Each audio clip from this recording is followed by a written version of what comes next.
नमस्कार, सुप्रभात। स्वागत है आप सभी का। मैं हूं प्रीति। एक नजर हेडलाइंस पर।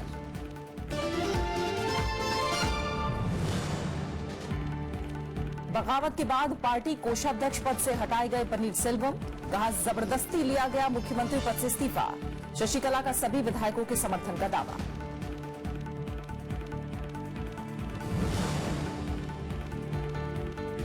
विदेशों में जमा है भारतीयों का 16,200 करोड़ रुपए। वित्त मंत्री अरुण जेटली ने राज्यसभा में दी जानकारी। कहा, काला धन वापस लाने के लिए प्रतिबद्ध है सरकार।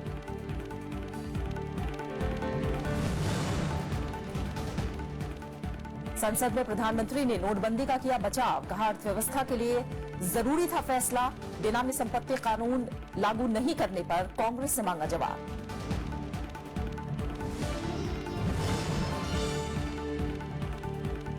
टूट सकता है बीजेपी शिवसेना गठबंधन। उद्धव ठाकरे ने कहा, नोटिस पीरियड पर महाराष्ट्र सरकार। मुख्यमंत्री देवेंद्र फडणवीस का पलटवार, पूरा करेंगे कार्यकाल।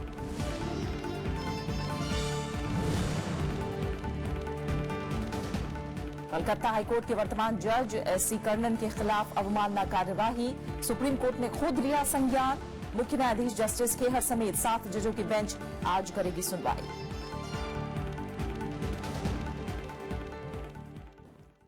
तमिलनाडु में शशिकला नटराजन के शपथ ग्रहण पर असमंजस के बीच एआईएडीएमके में अंदरूनी संकट बढ़ गया है। सीएम पद से इस्तीफा दे चुके पन्नीरसेल्वम ने शशिकला के खिलाफ खुला विद्रोह कर दिया है। पन्नीरसेल्वम ने कल रात जयललिता के समाधि स्थल पर उन्हें श्रद्धांजलि देने के बाद शशिकला पर जबरन इस्तीफा लेने का आरोप लगाया। उन्होंने कहा कि रविवार को 2 घंटे की बैठक में उन्हें सीएम पद छोड़ने पर मजबूर किया गया। पन्नीरसेल्वम ने कहा कि जनता चाहे तो वो अपना इस्तीफा वापस ले सकते हैं। पन्नीरसेल्वम की इस बगावत के बाद शशिकला ने उन्हें पार्टी के कोषाध्यक्ष पद से हटा दिया है। शशिकला ने सभी विधायकों के समर्थन का दावा किया है। इस राजनीतिक घटनाक्रम के बाद शशिकला के सीएम बनने पर अनिश्चितता के बादल मंडराने लगे हैं। तमिलनाडु के राज्यपाल सी विद्यासागर राव भी चेन्नई में मौजूद नहीं है। विपक्षी पार्टी डीएमके ने इस घटनाक्रम के बाद स्थायी सरकार को लेकर राज्यपाल से जरूरी कदम उठाने को कहा है। राष्ट्रपति के अभिभाषण पर लोकसभा में हुई बहस का कल प्रधानमंत्री नरेंद्र मोदी ने जवाब दिया। उन्होंने राष्ट्रपति के अभिभाषण में बताई गई सरकार की उपलब्धियों का बचाव किया। प्रधानमंत्री ने काले धन, नोटबंदी, जल्दी बजट पेश करने समेत सरकार के फैसलों पर विपक्ष के सवालों का जवाब दिया। लोकसभा में राष्ट्रपति के अभिभाषण पर धन्यवाद प्रस्ताव पर बहस का जवाब प्रधानमंत्री नरेंद्र मोदी ने दिया। करीब 1.5 घंटे के जवाब में उन्होंने विपक्ष के उठाए सवालों का जवाब दिया। उन्होंने कहा कि नोटबंदी का फैसला अचानक नहीं लिया और नोटबंदी का कदम काले धन के खिलाफ अभियान का हिस्सा है। ये प्रॉपर टाइम था कि जबकि सामान्य कारोबार ऊंचाई पर पहुंच गया है, उसके बाद अगर 15-20 दिन दिक्कत होती है और फिर 50 दिन में ठीक ठाक हो जाएगा। और मैं आज देख रहा हूं कि जो मैंने हिसाब किताब कहा था उसी प्रकार से गाड़ी चल रही है। सारी चीजें रिकॉर्ड पर है। कहां से आया, किसने लाया, कहां रखा। प्रधानमंत्री ने काले धन पर मल्लिकार्जुन खड़गे के बयान को लेकर सत्ता में रह चुकी कांग्रेस की सरकारों की आलोचना की और 26 साल तक बेनामी संपत्ति कानून की नोटिफाई नहीं करने पर सवाल उठाया। 1988 में आपने बेनामी संपत्ति का कानून बनाया। आपको जो बयान आज हुआ है, क्या कारण था कि 26 साल तक उस कानून को नोटिफाई नहीं किया गया? क्या कारण था उसको दबाव करने? प्रधानमंत्री ने बजट को 1 महीने पहले पेश करने और रेल बजट को आम बजट में शामिल करने के फैसले का बचाव किया। 3 महीने तक बजट का उपयोग होना असंभव हो जाता है। एक प्रकार से हमारे पास कार्य करने का समय बहुत कम बच जाता है। और इकलौता रेलवे नहीं है, कई प्रकार के ट्रांसपोर्टेशन के मोड है। जब तक हम कॉम्प्रिहेंसिवली ट्रांसपोर्ट इस विषय को जोड़ करके नहीं चलेंगे तो हम समस्याओं से जूझते रहेंगे। प्रधानमंत्री ने डिजिटल ट्रांजैक्शन, सर्जिकल स्ट्राइक समेत केंद्र सरकार की तमाम उपलब्धियां गिनाई। साथ ही विपक्ष पर हल्के फुल्के अंदाज में कटाक्ष करते नजर आए। श्याम सुंदर, राज्यसभा टीवी। राष्ट्रपति प्रणब मुखर्जी के अभिभाषण पर धन्यवाद प्रस्ताव पर कल भी राज्यसभा में चर्चा जारी रही। बीजेपी सांसदों ने जहां सरकार की उपलब्धियां गिनाई, वहीं कांग्रेस समेत विपक्ष ने नोटबंदी के फैसले पर सवाल उठाए। सदन में राष्ट्रपति के अभिभाषण से जुड़े धन्यवाद प्रस्ताव पर बीजेपी सांसद रामकुमार वर्मा ने आगे की चर्चा शुरू की। उन्होंने राष्ट्रपति के अभिभाषण को ऐतिहासिक बताया। बजट के साथ रेल बजट को एक साथ पेश करने को उन्होंने साहसिक कदम बताया। इस मौके पर उन्होंने सरकार की उपलब्धियां भी गिनाई कि देश में 1.2 करोड़ लोगों ने सब्सिडी छोड़ी और 1.5 करोड़ ऐसे लोग जो सपने में भी नहीं सोचते थे कि हमें कभी गैस का चूल्हा और धुआं रहित होगा। आरजेडी और कांग्रेस ने नोटबंदी की आलोचना करते हुए कहा कि इससे सबसे ज्यादा मार किसानों पर पड़ी है। सांसद केटीएस तुलसी और आईएनएलडी सांसद ने भी नोटबंदी से लोगों को हुई परेशानियों का जिक्र किया। टीएमके ने सरकार पर विदेशों से काले धन को वापस लाने में नाकाम होने का आरोप लगाया। खाद नहीं मिलती, बीज नहीं मिलता और नोटबंदी ने और भी बर्बादी की। इसमें क्या है?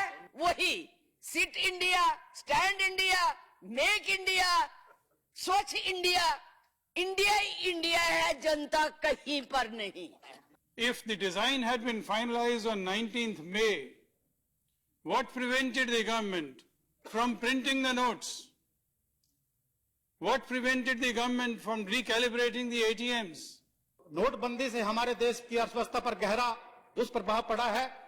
जनता को बहुत तकलीफों का सहन करना पड़ा। लंबी लंबी लाइनों में लेकर के उन्होंने अपने नोट जमा कराने पड़े, पैसा निकलवाना पड़ा और इस काम में उनको जो है देश में 135 लोगों की जाने चली गई। What exactly the amount came, whatever it is, black money, this money, terror money or whatever money, till today the exact amount is not given to the public. Even we don't know. With all that, it is still secret.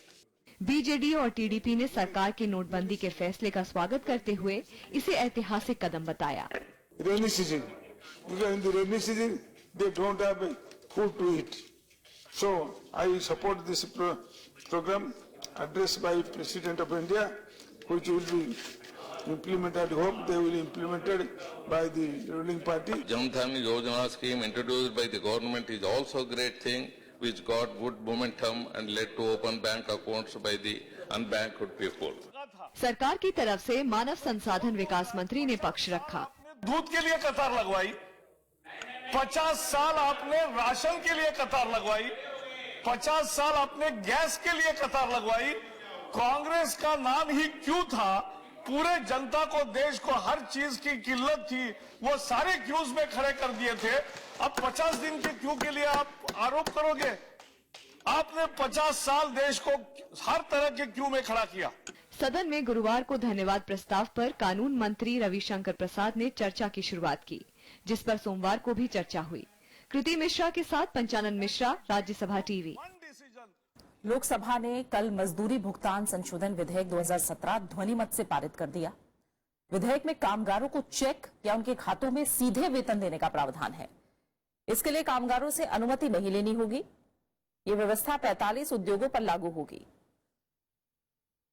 इन उद्योगों की पहचान केंद्र और राज्य सरकार करेगी। चर्चा का जवाब देते हुए श्रम मंत्री बंडारू दत्तात्रेय ने कहा कि इससे पारदर्शिता बढ़ेगी और डिजिटल लेन देन को बढ़ावा मिलेगा। दिसंबर में इसके लिए अध्यादेश लाया गया था। वैश्विक खुलासे के बाद सरकार ने अब तक विदेशों में भारतीयों के 16,200 करोड़ रुपए के काले धन का पता लगाया है। वित्त मंत्री अरुण जेटली ने राज्यसभा में लिखित उत्तर में बताया कि एचएसबीसी के विदेशी बैंक खातों में जमा 8,200 करोड़ रुपए की अघोषित आय को पिछले 2 साल में टैक्स के दायरे में लाया गया है। इसके अलावा international consortium of investigative journalist के खुलासे के तहत 8,000 करोड़ रुपए की ऐसी धनराशि का भी पता लगाया गया है, जिसे भारतीयों ने अघोषित विदेशी बैंक खातों में जमा कराया था। वित्त मंत्री ने कहा कि भारतीयों के विदेशों में रखे गए काले धन के बारे में कोई आधिकारिक आंकड़ा उपलब्ध नहीं है। हालांकि सरकार विदेशों में जमा काले धन को देश में वापस लाने के लिए हर संभव कदम उठाने के लिए प्रतिबद्ध है। और अब बात चुनाव से जुड़ी अहम खबरों की।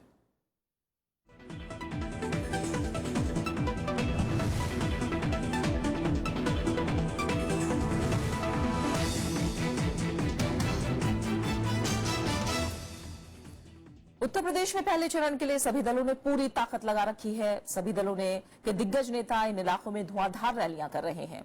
राहुल गांधी और अखिलेश यादव ने मेरठ में साझा रैली की, वहीं मायावती ने गाजियाबाद, जबकि केंद्रीय गृह मंत्री राजनाथ सिंह ने शामली में चुनावी जनसभाएं की।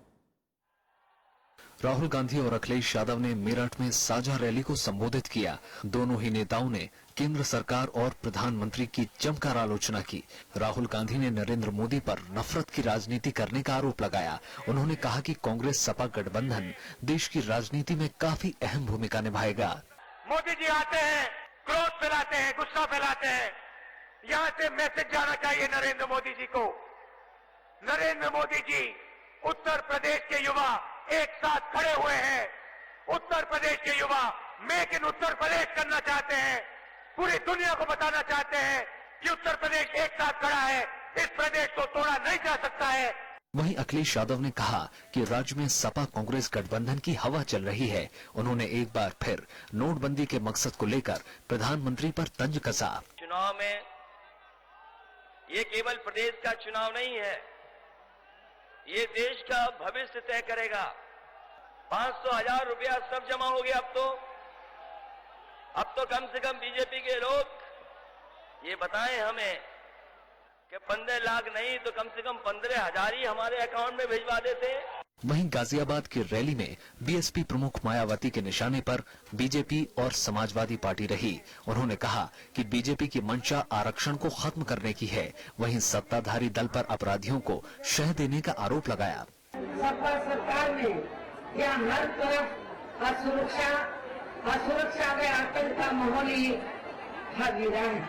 इसके साथ ही विकास के कार्य भी अधिकांश आधे अधूरे ही किए जाते रहे हैं, जिनके प्रचार प्रसार पर प्रदेश की जनता का सरकारी करोड़ों अरबों रुपया अकेले यहाँ मीडिया में ही काफी बेदर्दी से खर्च कर दिया गया है। उधर केंद्रीय गृह मंत्री राजनाथ सिंह ने शामली में चुनावी जनसभा की। उन्होंने राज्य में बदहाली के लिए समाजवादी पार्टी और बीएसपी को जिम्मेदार ठहराया। साथ ही समाजवादी पार्टी के कांग्रेस से हाथ मिलाने पर भी चुटकी ली। चुनाव के पहले ही खाट पकड़ लिया, उस चुनाव क्या लड़ेगा? अब जब वो देखे कि मैं खाट पकड़ चुका हूँ, हमारे चलने की अब स्थिति नहीं है, नहीं चल पाऊंगा, तो उछल कर उस साइकिल पर बैठ गया जो साइकिल पंक्चर हो चुकी है, उसकी पिछली सीट पर। उत्तर प्रदेश में पहले दौर के लिए 11 फरवरी को मतदान होगा। इस दौर में 15 जिलों की 73 सीटों पर वोटिंग होगी। Bureau report, Rajya Sabha TV. Uttar Pradesh में तीसरे और चौथे चरण के मतदान की व्यवस्था का जायजा लेने चुनाव आयोग की टीम आज और कल चुनावी इलाकों के दौरे पर रहेगी। मुख्य चुनाव आयुक्त नसीम जैदी और दोनों चुनाव आयुक्त जिलों के रिटर्निंग ऑफिसर और कानून व्यवस्था संभालने वाले अधिकारियों के साथ बैठक करेंगे। इस दौरान चुनाव आयुक्त राजनीतिक दलों के प्रतिनिधियों से भी मुलाकात करेंगे। इससे पहले भी आयोग ने पहले और दूसरे दौर के मतदान वाले इलाकों में इंतजाम का जायजा लिया था। कांग्रेस गठबंधन आज उत्तर प्रदेश विधानसभा चुनाव के लिए घोषणा पत्र जारी करेंगे। माना जा रहा है कि इस घोषणा पत्र में युवाओं, किसानों और महिलाओं का विशेष ध्यान रखा जाएगा। इस दौरान उत्तर प्रदेश कांग्रेस प्रभारी और प्रदेश अध्यक्ष राज बब्बर मौजूद रहेंगे। वहीं दिल्ली की पूर्व मुख्यमंत्री शीला दीक्षित समेत कई और बड़े नेता भी शिरकत करेंगे।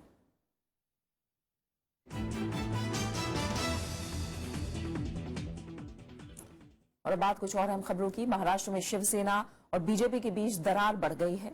महाराष्ट्र में शिवसेना बीजेपी से कभी भी समर्थन वापस ले सकती है। पार्टी प्रमुख उद्धव ठाकरे ने इसके संकेत दिए हैं। उन्होंने कहा कि महाराष्ट्र सरकार नोटिस पीरियड पर है और हमें इस बात का अंदाजा नहीं है कि नोटिस पीरियड कब खत्म हो जाए। उन्होंने कहा कि शिवसेना के मंत्री हमेशा जेब में इस्तीफा रखकर तैयार रहते हैं। दोनों पार्टियां महानगर पालिका के चुनाव अलग अलग लड़ने का फैसला पहले ही कर चुकी हैं। शिवसेना गुजरात में भी बीजेपी को चुनौती देने की तैयारी में है। पाटीदार आंदोलन के नेता हार्दिक पटेल ने कल मुंबई में उद्धव ठाकरे से मुलाकात की। इसके बाद ठाकरे और पटेल ने साझा प्रेस कॉन्फ्रेंस की। उद्धव ठाकरे ने ऐलान किया कि आने वाले विधानसभा चुनाव में हार्दिक पटेल शिवसेना की ओर से पार्टी का चेहरा होंगे। गुजरात में इसी साल चुनाव होना है। त्या गोष्टीला काय अर्थ नाही आणि म्हणून मला असं वाटतं की कुठेतरी आता या राजकारणाला पूर्णविराम देण्याची आवश्यकता आहे आणि म्हणून पुढे काय होणार त्याच्यापेक्षा आता सध्या तरी आम्ही वेगळे निवडणूक लढतो आहोत. आता निवडणूक म्हटल्यानंतर आचारसंहिता असते. आचारसंहितेचा एक काळ असतो, तसा नोटीस पिरियडचा सुद्धा एक काळ आहे. और फिलहाल खबरें जारी हैं, रुक रहे हैं एक छोटे से ब्रेक के लिए.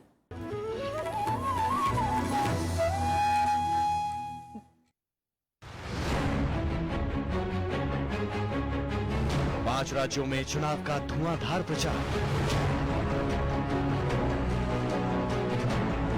किसकी होगी जीत, किसको मिलेगी हार, कौन होगा विपक्ष में,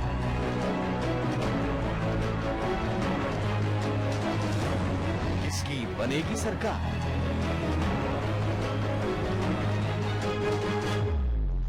देखिए राज्यसभा टेलीविजन पर पल पल की खबर, लोकतंत्र 2017.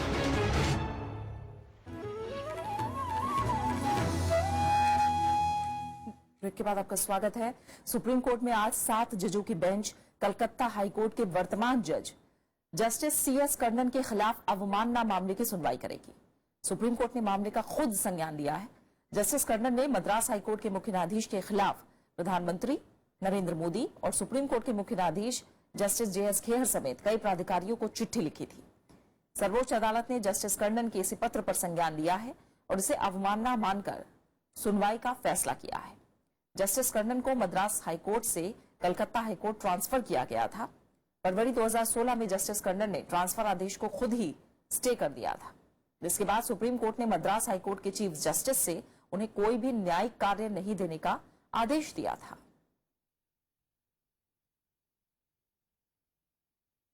मणिपुर में आर्थिक नाकेबंदी खत्म कराने वाली त्रिपक्षीय वार्ता नाकाम हो गई है. राजधानी इम्फाल में हुई मंगलवार को हुई वार्ता में केंद्र और राज्य सरकार के साथ नागा संगठनों ने हिस्सा लिया था. केंद्र ने वार्ता विफल होने पर निराशा जताई है, लेकिन कहा कि नाकेबंदी को खत्म करने की कोशिशें जारी रहेंगी. यूनाइटेड नागा काउंसिल राज्य में नए जिले बनाने का विरोध कर रहा है. इसके खिलाफ राज्य में पिछले साल 1 नवंबर से आर्थिक नाकेबंदी चल रही है.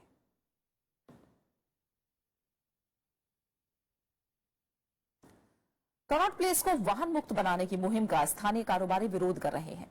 इस सिलसिले में इन लोगों ने मंगलवार को दिन में दुकानें बंद करके अपना विरोध जाहिर किया. इन लोगों की मांग है कि सरकार अपने फैसले को वापस ले. नो कार नो कारोबार. कनॉट प्लेस के कारोबारियों ने कुछ इस अंदाज में अपना विरोध प्रदर्शित किया.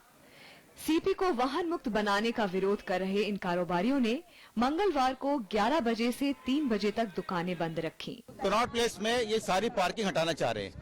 इनर सर्कल से, मिडिल सर्कल से और रिडल रोड से. हमारा कस्टमर यहाँ कैसे चल कर आएगा? क्योंकि क्वेश्चन ये कि जो हमारा कस्टमर आता है गाड़ी में आता है, मेट्रो में नहीं आता. मेट्रो वाले ज्यादातर टूरिस्ट होते हैं या 10-20% हमारा उससे कारोबार बनता है. अगर वो हमारा कारोबार ही खत्म करना चाह रहे हैं, पार्किंग ही खत्म करना चाह रहे हैं, तो हमारा बिजनेस खत्म हो जाएगा.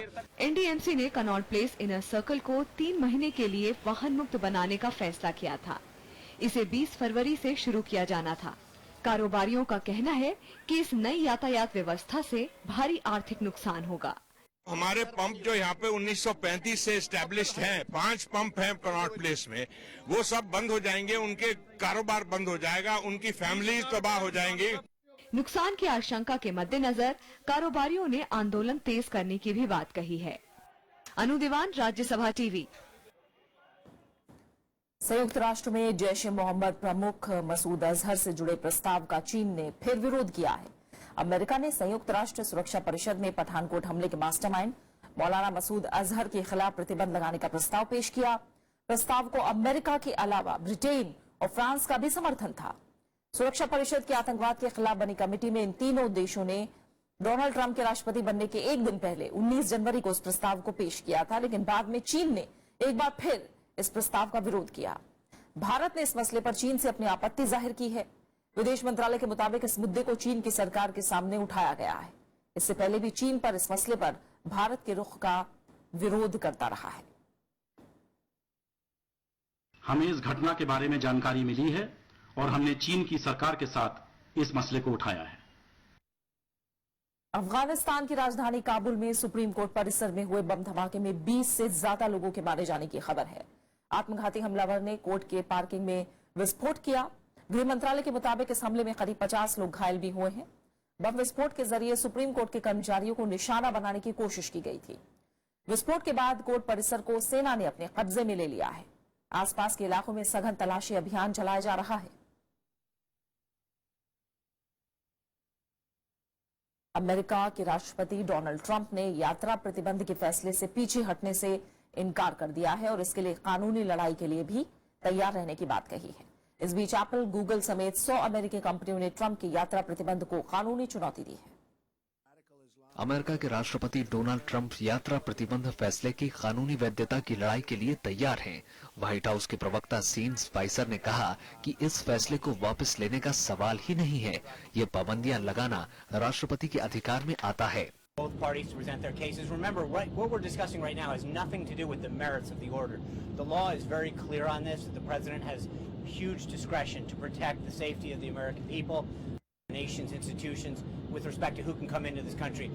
इस बीच एप्पल, गूगल और फेसबुक समेत 97 कंपनियों ने भी यात्रा प्रतिबंध के आदेश के खिलाफ अदालत का रुख किया है।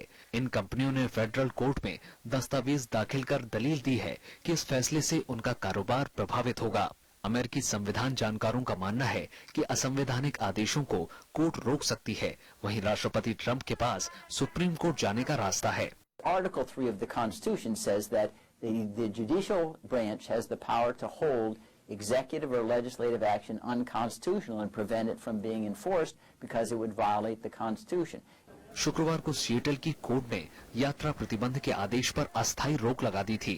इसके बाद अमेरिकी न्याय विभाग ने यात्रा प्रतिबंध पर देश भर में रोक लगाने के अदालती आदेश को संघीय अदालत में चुनौती दी है। Bureau report, Rajya Sabha TV. America में 100 से ज्यादा आईटी कंपनियों ने राष्ट्रपति डोनाल्ड ट्रंप से H-1B वीजा को लेकर कोई आदेश जारी नहीं करने की अपील की है। कंपनियों के मुताबिक अमेरिका का आईटी कारोबार काफी हद तक H-1B वीजा धारकों पर ही निर्भर है। लिहाजा जल्दबाजी में लिया गया कोई भी फैसला खतरनाक हो सकता है। आईटी कंपनियों ने ट्रंप को लिखे पत्र में ये बात कही। पत्र में कहा गया है कि इससे रोजगार के अवसरों में कमी आएगी। कंपनियों के इस पत्र में 7 देशों पर यात्री प्रतिबंध को लेकर भी चिंता जाहिर की गई है। इससे पहले गूगल, एप्पल और फेसबुक समेत 97 बड़ी कंपनियां पहले ही डोनाल्ड ट्रंप के यात्रा प्रतिबंध आदेश के खिलाफ कोर्ट का रुख कर चुकी हैं। संयुक्त राष्ट्र महासचिव एंटोनियो गुटेरेस ने इजरायल में नई बस्तियों के निर्माण से जुड़े विधेयक को अंतर्राष्ट्रीय कानून का उल्लंघन बताया है। गुटेरेस ने इजरायल में इस बिल को मंजूरी मिलने पर अफसोस जताते हुए कहा कि इससे 2 राष्ट्र समाधान की कोशिशों को धक्का लगा है। उन्होंने इजरायल और फिलिस्तीन के बीच तनाव पैदा बढ़ाने वाली गतिविधि से बचने की सलाह भी दी है। संयुक्त राष्ट्र महासचिव के मुताबिक बातचीत के जरिए ही समस्या को हल किया जा सकता है। दरअसल मंगलवार को इजरायल सरकार ने वेस्ट बैंक, फिलिस्तीन की जमीन पर बने इजरायल के घरों को वैध करने के प्रस्ताव को मंजूरी दी थी, जिस पर संयुक्त राष्ट्र के अलावा कई देशों ने विरोध किया है। और बात करेंगे एक खास शख्सियत की। आज मशहूर गजल गायक और संगीतकार जगजीत सिंह की जयंती है। उन्हें लोगों के बीच गजल को लोकप्रिय बनाने का श्रेय जाता है। रेखाओं से मात खा रहे हो, क्या गम है जिसको छुपा रहे हो। ये दिलकश और मखमली आवाज जो रूह में उतर जाती है। जगजीत सिंह का जन्म 8 फरवरी 1941 को राजस्थान के गंगानगर में हुआ था। 1973 में उनका पहला एल्बम द अनफॉरगेटेबल्स आया।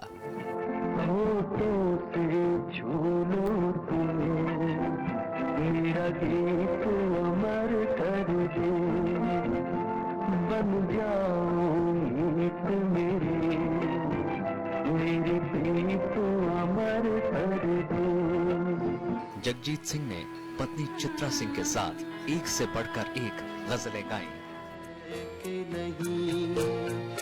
झुकी झुकी सी नजर बेकरार है कि नहीं, दबा दबा सा सही दिल में प्यार है कि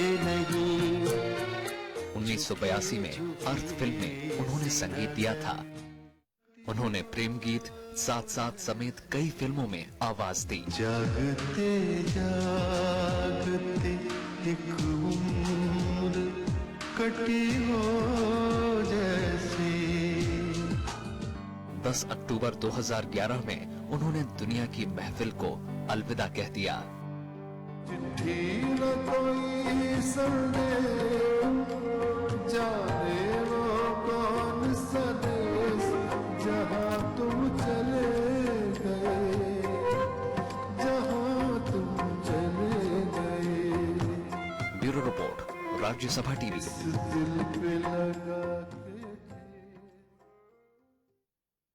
उपराष्ट्रपति मोहम्मद हामिद अंसारी ने मंगलवार को Indian council of world affairs की ओर से आयोजित निबंध प्रतियोगिता के कुछ विजेताओं से मुलाकात की। इस दौरान उपराष्ट्रपति ने लोगों का उत्साह बढ़ाया और अच्छा लिखने के गुण भी बताए।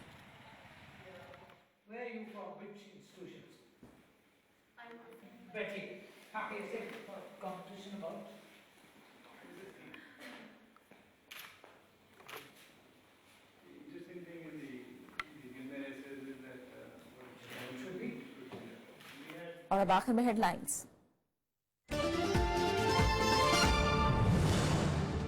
बगावत के बाद पार्टी कोषाध्यक्ष पद से हटाए गए पनीरसेल्वम, कहा जबरदस्ती लिया गया मुख्यमंत्री पद से इस्तीफा। शशिकला का सभी विधायकों के समर्थन का दावा। विदेशों में जमा है भारतीयों का 16,200 करोड़ रुपए।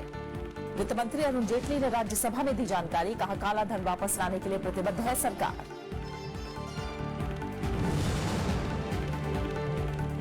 संसद में प्रधानमंत्री ने नोटबंदी का किया बचाव, कहा अर्थव्यवस्था के लिए जरूरी था फैसला। बेनामी संपत्ति कानून लागू नहीं करने पर कांग्रेस से मांगा जवाब।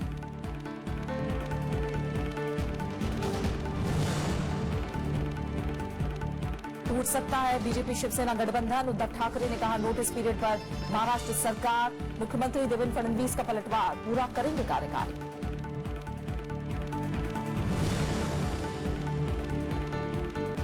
कलकत्ता हाईकोर्ट के वर्तमान जज एससी कर्णन के खिलाफ अवमानना कार्यवाही।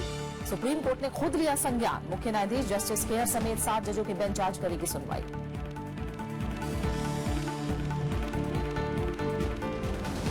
और फिलहाल इस बुलेटिन में इतना ही। आगे देखिए देश देशांतर। नमस्कार।